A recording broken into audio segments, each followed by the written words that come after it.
know if it was necessarily healing. Well, it was healing. It was just realizing I didn't have a voice. We stretch to find correlation in things. Yes. But I don't think that that's a far stretch. Welcome, my friends, to today's episode of We Don't Know What This Is. But what we do know is that we are in San Diego Paradise Point Hotel and Spa Resort, and there are ducks all around us. Matthew. And crap. And what? And crap. And the poopies. So this is what Matthew Coles gets himself into. First, he agrees to work with me. Second, I don't know why. Why would you? Second, we have about 2 hours before we need to be at the airport, and we just got done filming a long event for the past 36 hours, and this dude's over here trying to relax, and then I hook up my phone with these mics, unpack some of our gear. I can't get a break. Cannot get a break, and here we are, just chilling like two villains. How does it feel? Feels great. Just to be with you, Bobby. Oh, man. Would you... Now, forgive my French here, but would you say, damn, it feels good to be a gangster? Would I? Yes, I would agree with that. You would say that. You're right. Well, the weather is a balmy 64 degrees. That's nice. It is nice, actually. We're just enjoying life. Oh, wow. Siri actually decided to work for once. Matt, what does it mean to you to be somebody in life? To be somebody? Be somebody. Oh, man. Such a loaded question in a way. But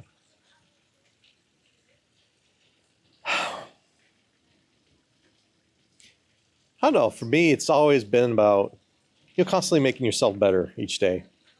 And all of us have different journeys through life to get to that point. But it's definitely a journey of finding out yourself, because let's face it, like all of us, we have not necessarily dark pasts, but hard things that we go through, and Hashtag adversity. Yeah, and sometimes our bodies still haven't healed from it. In order for us to heal from those things, we need to be willing to go to the dark or into the dark in order to heal. But that's usually where we find the greatest light. But what if I don't want to go into the dark, Matthew Coles? I know. Well, that's the thing, where it's just the journey of finding yourself and having that courage to do it. And if you could do that, you're definitely being somebody, or being someone who's strong, good, because you're trying to overcome things. And I think if you can accomplish that in life, like, I don't know, like it kind of trumps, even if you're a multimillionaire or all these things in this world that gives, in my eyes, that if you can do that internally, like, because a lot of people just can't or don't have the courage to do that yet. Yeah. I'm not saying that you can't do it. It's a choice. So, dude, I love that, because I know I took us deep here quick with that question. It went from like a joking. I felt like I went way deeper with the answer. It went from like me joking and doing this to me being like, actually, I want to know your answer to this question. Yeah. What you just described to me is what we refer to in our world as the hero's journey. Yeah. And it's in every movie, every story. The protagonist encounters, there's a call. They have to choose whether they answer the call. They encounter adversity, difficulty. They have to go into the depths of their soul to find out, do they have what it takes? And then ultimately, they end up kind of back home, so to speak, but with a new perspective as a changed individual. Mm-hmm. And I feel like that's a little bit of what you're describing and inviting people to do. No, it is. It's just, in that journey, what I've found, though, if you're willing and have the courage to go into that darkness, That's where like you find the greatest light. And when you look back on it, or that when you look back on the darkness after overcoming it, it's like, wow, that wasn't so bad. That's It wasn't amazing. as bad as I thought it was. And so it's just this mind game that our brain says that it's the worst thing possible or something. So So tell me about a time in your life when you had to walk through that darkness to then find yourself. And please exclude anything from the past 3 years of us working together. oh man, the horror stories of working with you, Bobby. No. Thing is though, is I've been through that journey multiple times that it's like hard to pinpoint one. Just because each time I move to change myself, it's always hard. Yeah. Like my body and brain just don't want to do it, but I know it's healthy for me to do it spiritually and physically, emotionally, mentally. I'd have to say one of the hardest ones that I had to go through because, and I've told you this too, like my dad passed away when I was 9. I was the eldest son in the family. And so I had to, or it was, I wouldn't really say given to me, but from what people said to me at the time and also the feeling of the expectations that they had on me, like I had to be the man of the house. I had to grow up. I couldn't, be a boy or whatever it was. And so going back to that, I don't know if it was necessarily healing. Well, it was healing. It was just realizing I didn't have a voice, but I did, but I didn't know how to articulate it because You're 9 years old. you're 9 years old. Like, Yeah. what do you know? And so just looking back on that, going there, because it was dark in my mind to go there. But I will tell you one thing though, and like one thing I totally believe is that I believe my Savior, Jesus Christ, and that He's died for our sins. Each time I went to heal myself, I always find Jesus Christ there. It's almost as if like That's beautiful. He's saying to me, you're not doing this on your own. I'm going to be a part of this pretty much. And so that's always been a blessing to me to always find Him there in some way or form. It's like, and I'm always surprised when He's there. It's like, why are you here? We're in a dark place here, And so it's always been a journey for me, but I'm always grateful for it. Dude, you're so- such a stud, man. One of the things that I admire about you is you have this incessant desire to just make sure that whatever it is that has your name on it, that has the Matthew Coles brand, is like buttoned up, it's polished, it's you deliver a nice product. I mean, obviously we've been working together a few years, right? But it's interesting that you talk about all these things from your personal life, because I feel like your professional life is very similar, of like, you are somebody who's constantly trying to level up. And I see that from a personal standpoint, see that from a business standpoint. Our clients get to see that. The people here just saw that. And it's like, they know that, like, man, if Matthew Coles is on site, like, the job's going to not only be done, but it's going to come out beautiful, right? And I just don't, tying this all back together, I don't know that you achieve that professionally if you didn't address some hard things personally first. I can see that. Yeah. Like, I think that there's sometimes we stretch to find correlation in things. Yes. But I don't think that that's a far stretch to say, dude, you've been through some tough stuff in your life. Yeah. You've had to make choices of saying, no, this is a choice. I'm going to level up. And I feel like that reflects in your professional life in a beautiful way. Yeah. No, it definitely does. And like, it definitely shows like myself that I can do hard things. Yeah. I'm still going through hard things. Like, I'm still hesitant to go places where it's like, after, and that's another thing too. It's like layers. Once you strip one layer, there's another layer. It's like, it's never ending. Oh, yeah. But I mean, that's the journey, And so I guess for me, it's just, I'm hoping that I won't get tired, because it is mentally tiring and spiritually sometimes. And it's just like your body doesn't want to go through that change. But it's like in the moment, though, the change is wonderful. It's just leading up to it. So I'm trying to find a way where I can not have that block. But maybe that is part of the journey too, is overcoming that block, Yeah. But it's just going back to what you were saying though, like as I increase the quality of who I am, it ricochets to what I create as well. So, Yeah. Gosh, that's beautiful. That is remarkable. As I sit here in this environment, hanging out with you, I am just thinking of all the different stuff that we've been through together and how you and I have not only developed like a good working relationship, but like we've become legit friends. Yeah. And I'm like, there are some people where you travel with them and you're like, oh, is it going to be awkward? Like, what's the airport going to be like? What's the downtime going to be like? True. And with you and I, it's like, dude, I would hang out with you in this same place, even if there wasn't work for us to do. Yeah. Like, yeah, I'm like, I would love it, just hanging out. And talk to me about like what friendship means to you in life. Friendship means to me. This was off the cuff, by the way. I just literally thought about this while we were just sitting here chilling. For me, that's still an ongoing journey for me. Looking back, one thing that I did learn, like with my dad passing away and stuff, I've come to not trust men in my life. And so I think that's part of my journey right now, where it's like I'm trying to find good friends that are men. I have a lot of friends that are women. And so I think the biggest thing for me is just having that trust.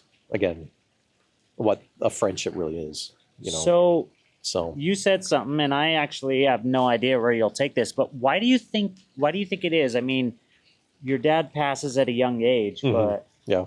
why do you think then as a young man, why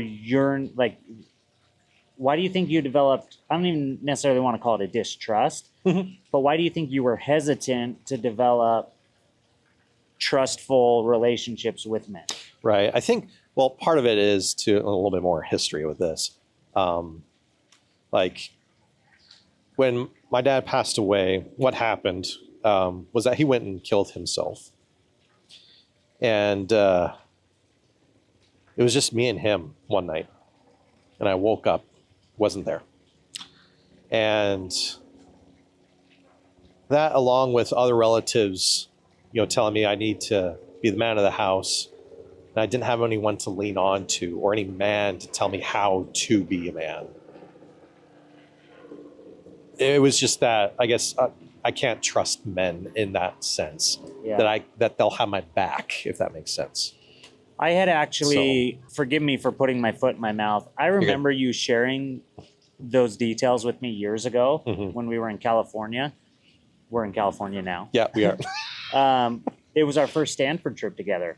And, That's right. And we were getting some Indian food, and you were sharing some of those details with me. And That's I remember right. I had forgotten that you were there and that was the scenario. I had remembered that obviously, it was tragic. Yeah. But that makes a lot more sense from the standpoint of like, look, the man that I was supposed to trust the most all of a sudden wasn't there. Yeah. And regardless of what was going on and the personal demons he had that led to that, for you as a 9-year-old boy, you're like, he was here and now he's not. Yeah. And he's not coming back. And therefore, now I'm here and my extended family's telling me to level up at 9 years old. Right. I'm like, dude, we have kids similar ages. And I'm like, you have a daughter that's 9. I have a son who just turned 10 in April. Right. And it's like, that's young. Yeah. Your brains are still developing. Like, yeah, they're. Yeah. And how are you just going to become the man of the house at 9 years old? Like, like, I don't think they were deliberately doing it, but it was the energy they were sending. Of course. Because I've also come to realize when someone dies, it affects everyone, of course not just it does. me. And so I knew looking back on it, like obviously they were suffering and they didn't want Yeah. to deal with it, so they wanted it to be given to someone else. And so, but again, I'm not blaming anyone. It was just the experience that I had, Yeah, of course not. and so And you didn't sound like you were blaming anybody. no, and the reason why I come to that because I took responsibility for how I was feeling, and I needed to go in those dark places to heal. So Yeah. yeah, and that's just the thing. It's like when you're healing yourself and becoming someone, you're responsible and you can be trustworthy. That's how I see it. Yeah. So Dude, that's impressive. You have intentionally chosen to live a good life, and you've been very intentional about like being a good dad, being a good husband. Like we talk about this a lot because funny enough, you mentioned that there are certain like men in general it's hard to trust, right? yeah, I think I've had my own version of that in a different way, right? Where death wasn't a part of it early on, but like my dad, I always felt loved by him. However, he had a lot of things that were hard for him in life, I and remember you telling me that. and so it was one of those things where he was not the guy that I looked to for job or career advice. He was not the guy that I looked to for spiritual advice. He was not the guy that I looked to for advice on relationships. Right. He, like, I didn't have men to look to for those things. Some of my friends' dads ended up filling those roles at different chapters of my life, but really it was so I always had my peers, right? But even among my peers, I realized that sometimes you can go deep with people and other times it's more of a surface level thing. Right. There's nothing wrong with that. It's just we all have different relationships, right? Yep. And then, I get married young. I was 21. Heidi had just turned 22. And I see that her dad is just Mr. Consistent. And Doug. Yes. And so Doug's awesome. he's so awesome. And just time after time, just when I thought that there would be a time where I'm just used to doing it by myself, now I have a wife, I'll be the hero, whatever, my in-laws show me that they are just so consistent. And from a fatherhood and a parental standpoint, and a man to now I'm a son by marriage, right? Yeah. But like they treated me like a son, and it still blows me away 14 years later that I'm like, is this real? Like, right. Is this real that I now have the ideal father-son relationship that I yearned for my entire life because Heidi's dad chose to be a good freaking dude. Right. And you and I know it is hard to do that because we come home exhausted, right? Our wives are exhausted from all the things they're doing, from homeschooling to domestic stuff and you name it. And both of us have chosen to be the providers, right? Yep. Collectively together with our spouses. Right. There's exhaustion on both sides. There is. And so it's like we're exhausted from all the work we're doing. And then we come home and we have to choose to be the husbands and the dads that show up and are consistent. And then they're exhausted from the myriad things they're dealing with. That's a lot of it is super emotional because maybe they didn't work a 13-hour day on their feet filming video, but they worked an 18-hour day on their feet up and down doing everything at the beck and call for kids and to run the family. It's amazing the man that you've chosen to be, and I'm obviously trying to be my own version of that, right? So when I think... I'm not trying to copy anyone that I know of. Yeah. I'm just trying to be the best I can be. You're trying to be a good dude who shows up. Yeah. And I'm thinking of you right now. We're going to catch our flight. We'll get home after having worked a full day, super long day yesterday, 7:30 a.m. until 9:30 p.m.-ish is when you left my hotel room after we backed up the footage and all that. And then today we're back at it early in the morning. We'll catch a flight. We'll get home around, I don't know, 9 p.m. Or somewhere around there. Right? Yeah. And I think about this and I'm like, dude, the second you get home, if your kids are awake, they're going to want to see dad. And it's because of all the times that you've showed up until this point. They're going to care when you walk in the door, and they're missing you right now because of everything that's led up to this point. It's all of your actions to this point in their lives that's making them feel that way. Yeah. Otherwise, you'd walk in, they'd be like, whoop-de-doo. You know what I'm saying? Right. Yeah. And it reminds me of Cora said something to me once, and she's like, Dad, you're the best butter spreader ever. And it was talking about toast, right? Right. And I thought about that, and it actually was like this beautiful compliment for me, because I was like, the reason why she would say that is because I have spread butter on her toast a bajillion times. Right. Yeah. Yeah. And so it's one of those things where she knows that I'm going to go right to the edge. She knows how I do it, and she knows that I'm going to do it for her. Yeah. It's one of those things where it was a couple years ago when she said that to me, and I was like, this is my cute daughter who's saying you're the best butter spreader ever. And it might just be like this little cute phrase, but to me it was something more, because it showed consistency. She could only pay me that compliment because I'd done it so many times before. Right. Yeah. Wasn't your first time. And that's you, dude, is you're this dad and this husband where Danielle and your girls, they know that they have somebody they can rely on. Dude, I just think I try. I really try. Well, and that's really what it continues to be is, look, we all have our moments where it's not like we're bulletproof, right? No. It's not like there's days where you come home and you're just like, okay, I'll flip the switch and I'll be right back on. I see you. I know the type of man you are. I know how much work it is from my standpoint. I have a few other friends who are very engaged, involved dads. And sometimes we talk about how it's like, you have to make that decision. Yeah. Are you going to sit on the couch and scroll on your phone and be disengaged? Or are you going to make your kids feel like they are the priority no matter what? No matter how tired you are, no matter how sick you are, no matter what's happening at work, can you create a barrier that then turns your attention to your family and says, I'm present, right? Right. And a lot of people, there are a lot of cracks in families because of cell phones and because of screen time, because of all these things. But like, well, what's funny too is that like I kind of been there too. Yeah. And I had to learn through that where, I still love video games. I still love to play. That's never changed. Tremendous human being. Video games are freaking I grew up with awesome. that, but there came a point where it's like, I can't do this anymore. And so I made the decision to, just sell my PlayStation.